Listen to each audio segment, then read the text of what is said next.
جنگی محاذ پہ بھارت کو شکست دی ہے، بلکہ ہم نے ڈپلومیٹک سفارتی محاذ پہ بھی بھارت کو شکست دی ہے۔ انشاءاللہ تعالی یہ جو آبی جارحیت بھارت نے کی ہے ہمارے اوپر، اس کا بھی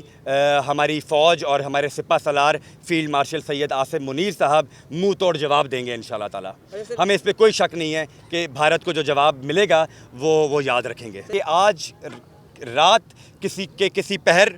8 لاکھ کیوسک پانی جو ہے وہ ملتان کی حدود میں جھوک وینس کے مقام پہ داخل ہوگا، اور جب وہ پانی ہیڈ محمد والا برج کے قریب پہنچے گا جہاں ہم کھڑے ہیں، اینٹی سنیک وینم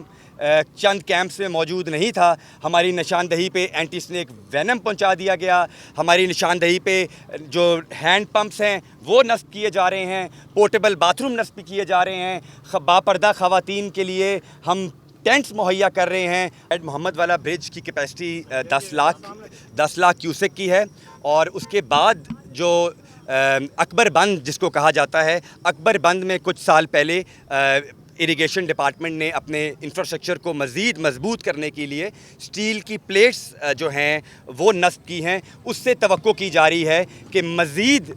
جو ہے ہم اس کو سنبھالنے میں 10 لاکھ کیوسک پانی کو بھی سنبھالنے میں کامیاب ہو جائیں گے، لیکن پھر بھی ہم نے اپنے شہر کی آبادی کو بچانا ہے، اپنے شہر کو بچانا ہے۔ 25 کے قریب کیمپس ملتان صدر تحصیل میں جو قائم کیے گئے ہیں، ان میں جو فیسلٹیز ڈسٹرکٹ گورنمنٹ نے اور پنجاب حکومت نے مہیا کی ہیں، ان میں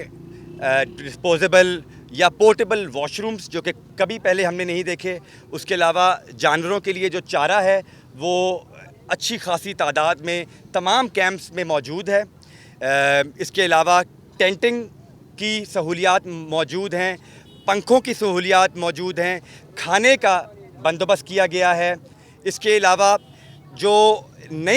جو چیز آج ہم نے دیکھی ہے وہ ڈرون ٹیکنالوجی کا استعمال جو پنجاب پولیس کر رہی ہے، ڈسٹرکٹ انتظامیہ ڈرون ٹیکنالوجی کا